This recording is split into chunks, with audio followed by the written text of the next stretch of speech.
কিভাবে মাংসর কোপ্তা বানাবো সেটা আপনারা দেখে নিন। এখানে মাংস রয়েছে, পেঁয়াজ কুচিয়ে দিয়েছি, মাংসটাকে আমি মিক্সচারে পেস্ট করে নিয়েছি, আদা রসুন পেস্ট দিয়ে দিয়েছি।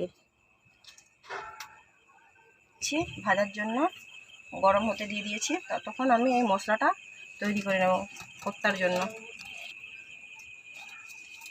দিয়ে দিলাম পরিমাণ মতো লবণ, দিয়ে দিলাম হলুদ গুঁড়ো, কাঁচা ধনিয়া জিরা গুঁড়ো, ভাজা জিরে গুঁড়ো, গরম মশলা গুঁড়ো, একটা ডিম ফাটিয়ে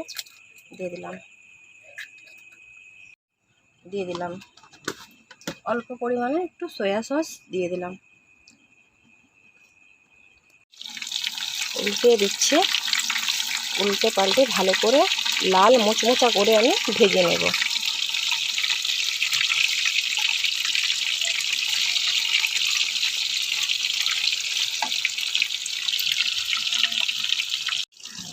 আবারও এই দিকটাকে আমি একটু গ্যাসে ফুল করে দিলাম, গ্যাসের আঁচটাকে আমি ফুল করে আবারও আমি উল্টে পাল্টে আবারও ভেজে নেব।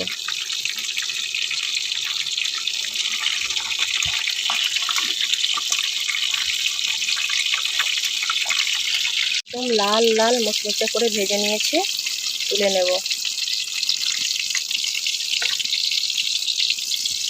ভাজা হয়ে গিয়েছে, দেখে নাও কত সুন্দর হয়েছে ভাজা।